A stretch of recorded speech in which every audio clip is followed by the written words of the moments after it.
Hey friends, welcome back to my channel. I'm working on a custom coat.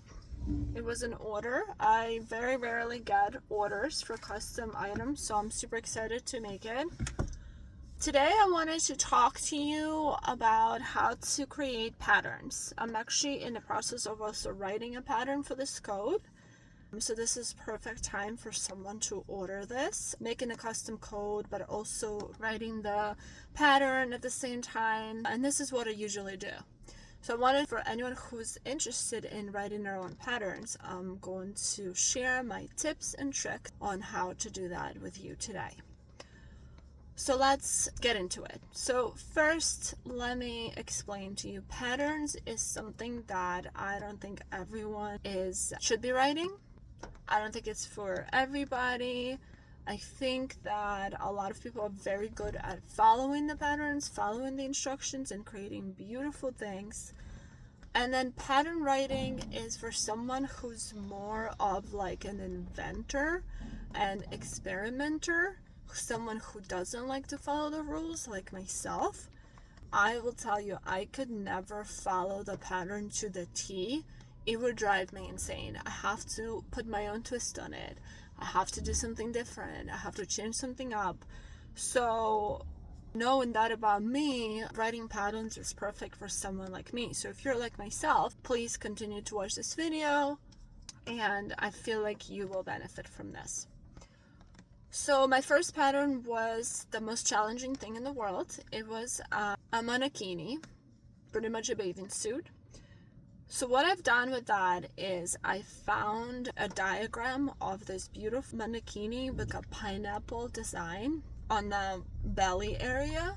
It was one piece.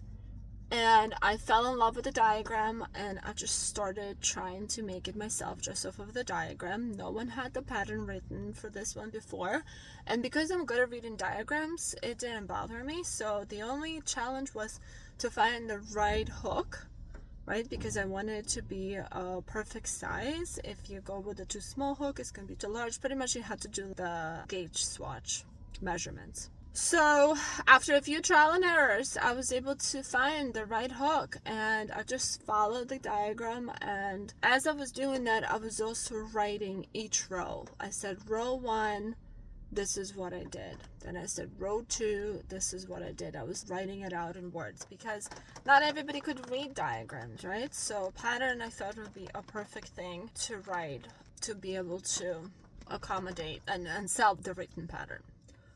So I finished that, and then what I did, I created another mannequin with following my first written pattern. So this is the testing, right? I was my own tester.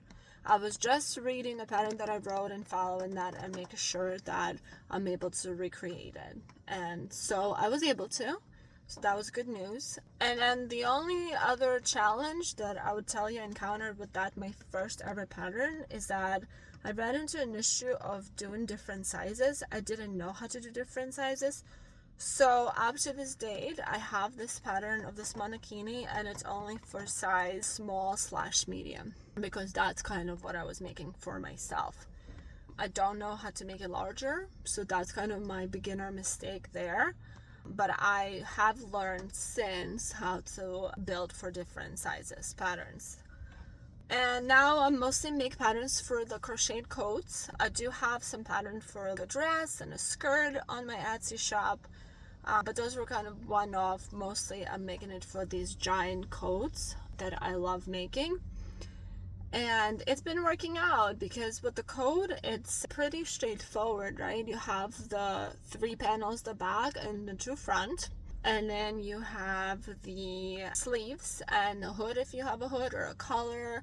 And then as far as the sizes go, I just look at the standard sizes, right? Small, medium, large, extra large, and I see what each measurement is for each part of the coat. For example, for the back, I know there should be X amount of inches for small, and then I do my gauge swatch, right? I measure to make sure I know what my measurements are, and then I apply that idea of how many rows it'll take me to make this many inches of the code for the back.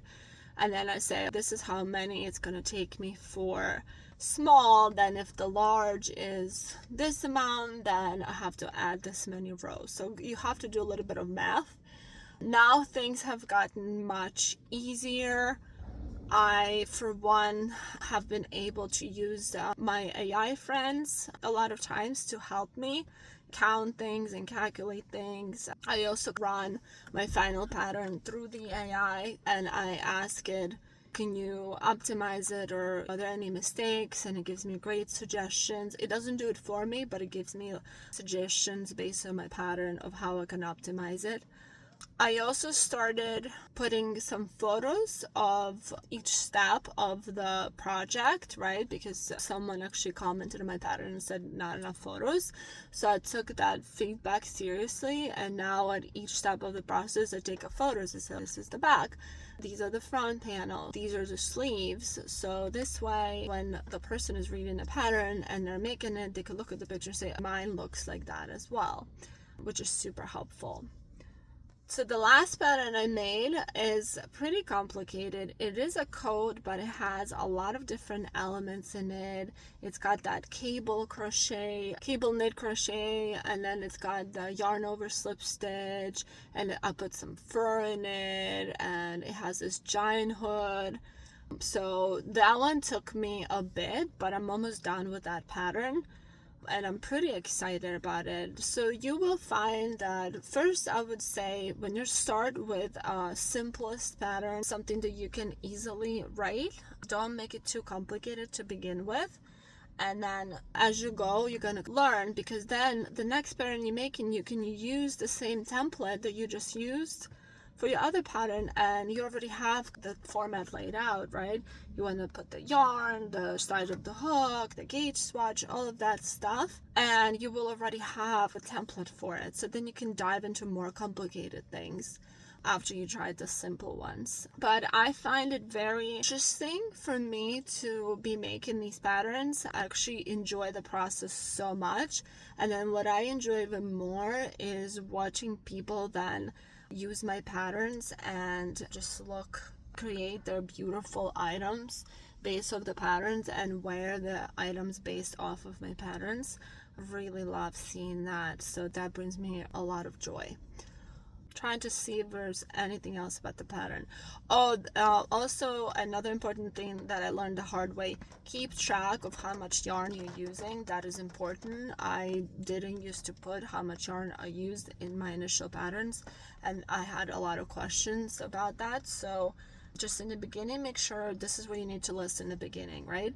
What type of yarn you're using, what size hook, amount of yards that you're using, and then the color of the yarn if you want, and then any notes. Also put if the pattern is easy or intermediate, right, that the person knows what to expect.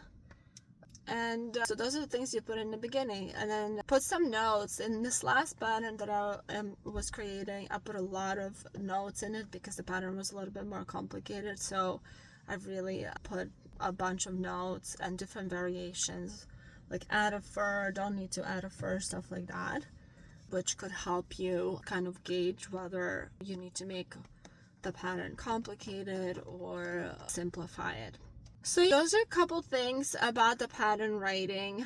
I would highly recommend, after you write the pattern, either find the tester or test it by making it yourself. And I've seen other crochet artists doing that, and I've seen others doing the testers. So it really depends on what your preference is. For my coats, I think it's like large projects, so I don't think tester really works for me. It would take them weeks, if not months, to test it out.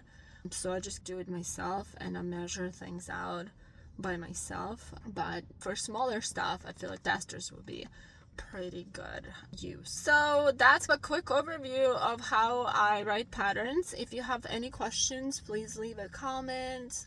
You can subscribe to my channel to hear more of these videos if you like this video, and check out other videos on my channel. Thanks so much for watching. I'll see you next time. Bye.